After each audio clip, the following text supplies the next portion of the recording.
নাম সোহানা খাতুন, একটি বাচ্চা মেয়ে, বয়স ৮ বছর, গ্রামের নাম সৈয়দ কুলুট, থানা ভরতপুর। 22 তারিখ বাচ্চাটা বাড়ির বাইরে খেলতে গিয়ে নিখোঁজ হয়ে যায়।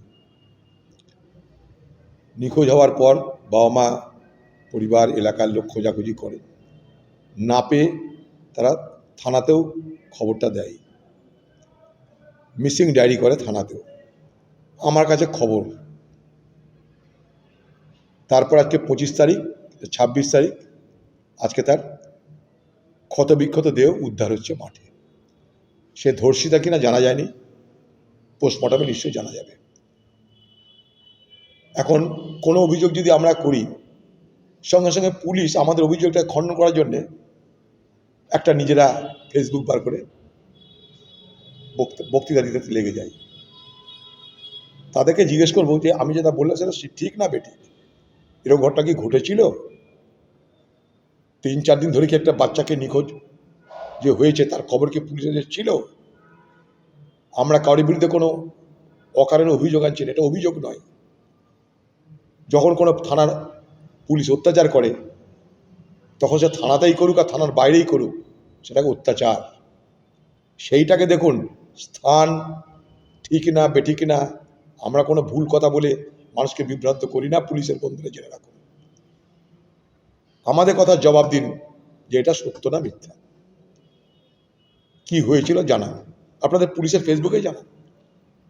কিন্তু আমাদের কথাকে মিথ্যা প্রমাণ করার জন্য আপনারা যে প্রচার চালু করেছেন মুর্শিদাবাদ জেলা জুড়ে, কোনো ঘটনা ঘটলেই পুলিশের ব্যর্থতা মানেই সেখানে ফেক প্রমাণ করার জন্য ফেসবুক হাতিয়ার করেছেন, করুন, কিন্তু ঘটনাগুলো সত্যি না মিথ্যা সেটা বলুন। এটা হলো একটা পার্ট। আগে যেমন কংগ্রেসদেরকে দুর্বল করার জন্য গাঁজার কেস, মাদকের কেস দিয়ে জেলে ভরে রাখা হতো। আগে যেমন কংগ্রেসের লোকদেরকে দুর্বল করার জন্য মিথ্যা কেস দিয়ে ফাঁসি দেওয়া হতো, জেলে ভরে রাখা হতো। এখন একটা নতুন হাতিয়ার পুলিশ ব্যবহার করছে, সেটা হচ্ছে সাইবার ক্রাইম। মনে করুন আমি কোনো বক্তব্য রাখলাম, বা কংগ্রেস কোনো বক্তব্য রাখলো, কি রাহুল গান্ধী কোনো বক্তব্য, যাই হোক, পুলিশের যদি পছন্দ না হয়, তাহলে সেই বক্তব্যকে সমর্থন করে যারা লাইক করে, সেই বক্তব্যকে সমর্থন করে যারা কমেন্টস করে, তাদের বিরুদ্ধে হঠাৎ করে সাইবার ক্রাইমের দপ্তর থেকে একটা চোথা চলে আসছে, একটা নোটিশ চলে আসছে। শুধু তাই নয়, সেই নোটিশটাকে তাদের বাড়িতে পৌঁছে দেওয়ার জন্য 2-3টে করে পুলিশের জিপ চলে যাচ্ছে। ফলে কি হচ্ছে, যে কংগ্রেসী মনোভাব ছেলে না, বা যারা প্রতিবাদী ছেলে, তাদের পরিবার সমাজে কলঙ্কিত হচ্ছে, সমাজে তাদের ভাবমূর্তিকে নষ্ট করে দেওয়া হচ্ছে। কি, তাদের বাড়িতে পুলিশ এসছে। গ্রামের মানুষ জানে না পুলিশ কিসের জন্য এসছে, গ্রামের মানুষ জানে পুলিশ এসছে। যেটা ফোন করে বলা যায় নোটিশ আসছে, এত পুলিশ তৎপর, ধর্ষণে পুলিশকে দেখা যায় না, খুনে দেখা যাবে না, আইন শৃঙ্খলা রক্ষা করতে দেখা যাবে না।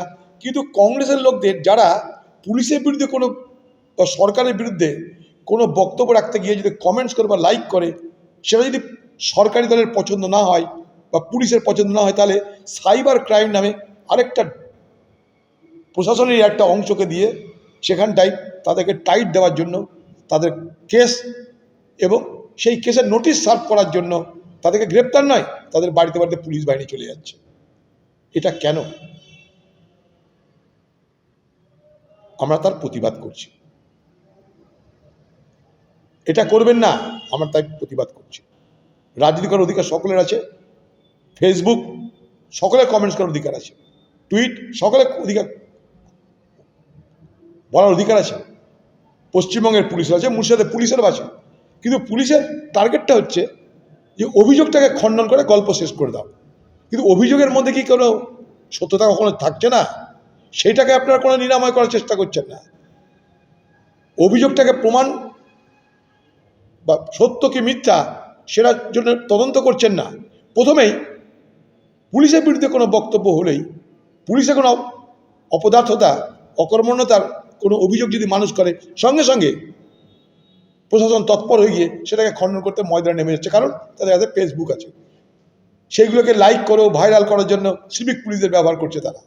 বড় অদ্ভুত চলছে।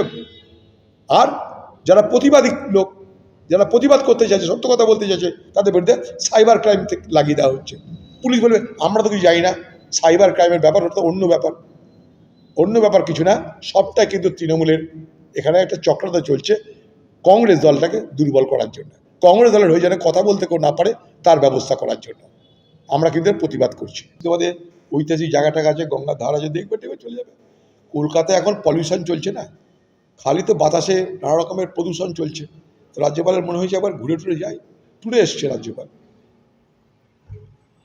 এগুলো তো আমাদের দেশের রাজ্যপাল রাষ্ট্রপতিদের অধিকার আছে। রাজ্যপাল যেমন যেখানে কিছু বেড়াতে যেতে পারেন, এসছেন বেড়াতে। রাজ্যপাল তো এই ভারতবর্ষের আজকের দিনে যেটা হয়েছে, সে এই রাজ্যপাল বলে না, ভারতবর্ষের যে সমস্ত রাজ্য আছে সব রাজ্যের রাজ্যপালই বিজেপির তৈরি করা গাইডলাইন মেনে চলে। সে এখানে বলে না, এই রাজ্যপাল আরিফ মোহাম্মদ খান, যেখানে যাবেন আপনি, রাজ্যপালের পদের মধ্যে আর নিরপেক্ষতা বলে কোনো শব্দ নেই।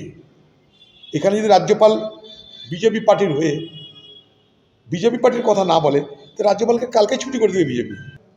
তাই রাজ্যপালের মুখে বিজেপির কথা শুনবেন, সিধা না বললেও ঘুরিয়ে ফিরিয়ে বলবে।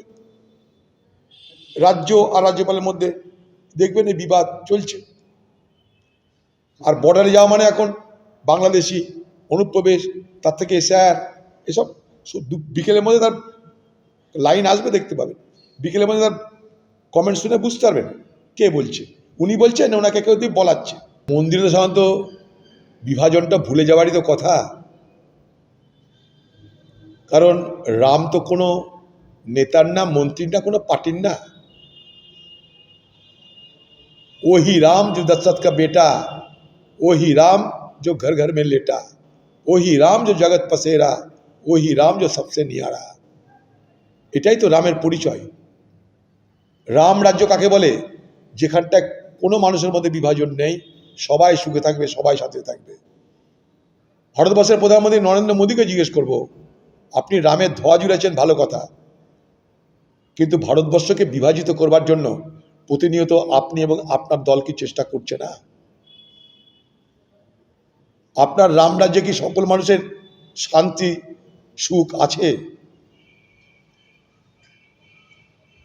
আপনার রাম রাজ্যে সকল মানুষের নিরাপত্তা আছে?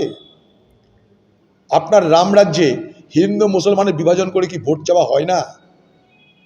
আমরা তো চাই রাম আর রহমান একসঙ্গে থাকে এই ভারতবর্ষ, কারণ তাদের মধ্যে তো কোনো ফারাক নাই। ভীমের গদা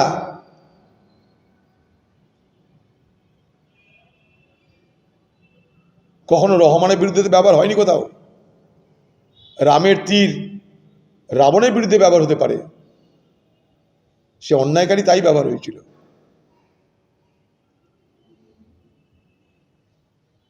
কিন্তু রাম আর রহমানের মধ্যে কোনো ফারাক নাই।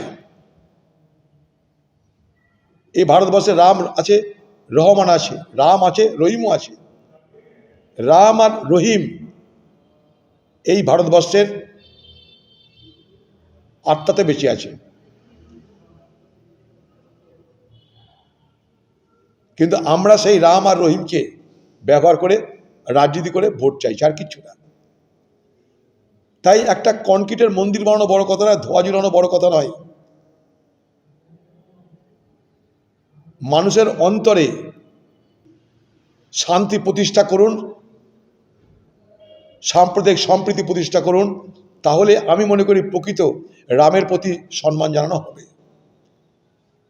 এখানে রামকে নিয়ে রাজনীতির বাজারে নির্বাচনী রসদ সংগ্রহ করা হয়, সেটা অযোধ্যার মানুষ সব থেকে আগে বুঝেছিল, আর বুঝেছে বলে খোদ অযোধ্যাতে বিজেপিকে হারিয়েছে। মুখ্যমন্ত্রী তো অনেকদিন আগে যাওয়া উচিত ছিল মতুয়া মানুষদের কাছে। জানি না তিনি ঠাকুরনগরের বিনাপাড়ি মন্দিরে যাবেন কিনা, কারণ এই বিনাপাড়ির মন্দিরে গিয়ে তিনি তাকে সব থেকে বড় বিনাপাড়ি দেবীর কন্যা হিসেবে প্রতিষ্ঠিত করার চেষ্টা করেছিলেন। সেখানে বলেছিলেন ঠাকুরনগর আমি ইউনিভার্সিটি করে দেব। মনে করে দেখুন, ইউনিভার্সিটি কী হয়েছে জানি না, মতুয়ারা যে তিমিরে ছিল সেই তিমিরেই আছে। সেখানটাই অনশন করেছে তৃণমূল দলেরই এমপি, তাকেও কেউ দেখতে যায়নি। মতুয়া মহাসংঘের লোকরা আমাকে বলেছে, দাদা একবার আপনি আসুন। গেছিলাম। আমি যাবার পর তৃণমূল তাদের মন্ত্রীকে, নেতাকে পাঠিয়েছিল। এখনও সেই ঝালি চলছে, সেই প্রক্রিয়া চলছে। মতুয়ারা যাতে হাতছাড়া না হয়ে যায়, তার জন্যে দিদির মনে হচ্ছে একবার মতুয়াদের কাছে দর্শন দেওয়া দরকার। জানি না তিনি ঠাকুর বাড়িতে যাবেন কিনা, কারণ আমি কোথাও গেলে তো তার সেখানটায় যাবার কথা না। আমি কোথাও গেছি মানে বাংলার মুখ্যমন্ত্রী মমতা ব্যানার্জির কাছে সেটা অপবিত্র হয়ে গেছে, সেখানে কোভিড হয়ে গেছে। জানি না সেখানে যাবে কিনা, গেলে ভালো লাগবে। মতুয়াদের সমাধান, মতুয়া মানুষদের যে আশঙ্কা, সে আশঙ্কার সমাধান টিএমসিকে, বিজেপিকে, উভয়কে করতে হবে। কারণ রাজ্যে টিএমসি, কেন্দ্রে বিজেপি, এবং টিএমসি বিজেপি উভয়েই এই মতুয়া সম্প্রদায়ের মানুষের ভোট নিয়ে যেতে প্রতিনিধিত্ব করে। মতুয়া মানুষের ভোটে টিএমসিও যেতে, মতুয়া মানুষের ভোটে বিজেপিও যেতে। তাই উভয়ের দায়িত্ব মতুয়া সম্প্রদায়ের মানুষের এই আশঙ্কা থেকে মুক্তকরণ, এটাই আমি বুঝি। সিদ্দিকুল্লাহ চৌধুরীকে কোনো বড় পদ দেয়নি, লাইব্রেরিতে বই গুনতে দিয়েছিল, বড় পদ দেয়নি। বর্ধমানে তাকে রাস্তায় মারধর করাচ্ছে, তার বিরুদ্ধে প্রতিবাদও করেনি। নবাডুতে দেখে তাকে দেখাও করেননি, দুঃখ প্রকাশও করেননি। তো এই সিদ্দিকুল্লাহ চৌধুরীকে দরকার ছিল তখন মুসলমান ভোটকে টানার জন্য, কারণ তখন মমতা ব্যানার্জি আর তৃণমূল পার্টি কলকাতা আর কলকাতার আশেপাশের পার্টি ছিল, কিন্তু বাংলার গভীরে ঢোকার পার্টি ছিল না। সেখানটায় মুসলমান ভোট ব্যাংক ছাড়া তো মমতা ব্যানার্জি এগোতে পারতেন না। তাই সেখানে সিদ্দিকুল্লাহ চৌধুরীর দরকার ছিল, সে মুসলিম নেতা ছিল। এখন দরকার ফুরিয়ে গেছে, দিদির এটাই চরিত্র, কাজের সময় কাজই, কাজ ফুরালে পাজি। রাজ্যের যে সমস্ত বিল, সেগুলোকে ইচ্ছাকৃতভাবে দিল্লির নির্দেশে আটকে রাখা হয়। রাজ্যপাল এগুলো ছেড়ে দেওয়া উচিত বলে মনে করি আমরা। আর্টিকেল তাই বলে, সংবিধান তাই বলে। রাজ্যপাল, রাষ্ট্রপতি, তাদেরকে তো আমরা ওইভাবে হস্তক্ষেপ করতে পারি। তাদের নিজস্ব সংবিধান যে তোমরা, তারা তাদের দায়িত্ব পালন করো। একটা রাজ্যের আইন করার অধিকার আছে, সে আইন অ্যাসেন্ট নিতে হয় রাজ্যপালের কাছে। রাজ্যপাল হয় সেটাকে ফেরত দিতে পারে, সেখানে কোনো মতামত দিতে পারে, নির্দিষ্ট সময়ের মধ্যে সেটাকে রিভিউ করার কথা বলতে পারে। তারপর রাজ্যপাল সেটাকে প্রেসিডেন্টের কাছে পাঠাতে পারে। তারপর কোথায় যাবে? এবার সেখানে যদি একবার মতামত দিতে নিল 5 মাস, রিভিউ করতে 5 মাস, তারপরে রাষ্ট্রপতিকে দিতে 5 মাস, তাহলে বিল কোথায় থাকবে? বিল তো খালি বিলেই পড়ে থাকবে। তাহলে মানুষের বিল কী হবে? তাহলে মানুষের বিল দিয়ে তো লাভ নাই। তা রাজ্যগুলো চলবে কি করে? তাই রাজ্যপাল, রাষ্ট্রপতির সম্মতি দরকার কিছু কিছু বিলে, ঠিক আছে? যেখানটাই সংবিধানের প্রশ্ন যা, রাজ্যপাল এবং রাষ্ট্রপতির সম্মতির দরকার। সেই সম্মতি তার প্রদান করতে দেরি করা মানে রাজ্যের যে আইনি অধিকার, রাজ্য যেটা আইন চালু করে শাসন করতে চাইছে, সেখানে বিলম্ব করা। সুপ্রিম কোর্ট সে একটা অথরিটি, রাষ্ট্রপতি সে একটা অথরিটি। সুপ্রিম কোর্ট মনে করেছে যে রাষ্ট্রপতির অধিকারের উপরে আমি হস্তক্ষেপ করবো না, কারণ সংবিধান এটা বলা নেই যে রাষ্ট্রপতিকে 3 মাসের মধ্যেই দিতে হবে। সংবিধান যখন তৈরি হয়েছিল, আজকে সংবিধান দিবস, ভীম সাহেব বাবা সাহেব আম্বেদকর যখন সংবিধান তৈরি করেছিল, তখন তারা জানতো না এদেশে বিজেপি আসবে, সেই বিজেপি এইভাবে দেশ চালাবে। তখন তারা জানতো দেশটা এইভাবেই চলা উচিত। সেখানে রাজ্যপালের তার ভূমিকা, রাষ্ট্রপতি তার ভূমিকা, সেই ভূমিকা পালন করবে তারা তাদের মতন করে। তাই সব জায়গায় বাঁধন ছিল না। আর সেই জায়গাটা ফাঁকা আছে, যেখানে বলে দেওয়া নাই যে সময় কত দিনের মধ্যে সম্মতি দিতে হবে। সম্মতির সময় নির্ধারিত করা নাই, তাই আমি দেরি করতে পারি। দেরি করলে সুপ্রিম কোর্টে কিছু বলার নাই।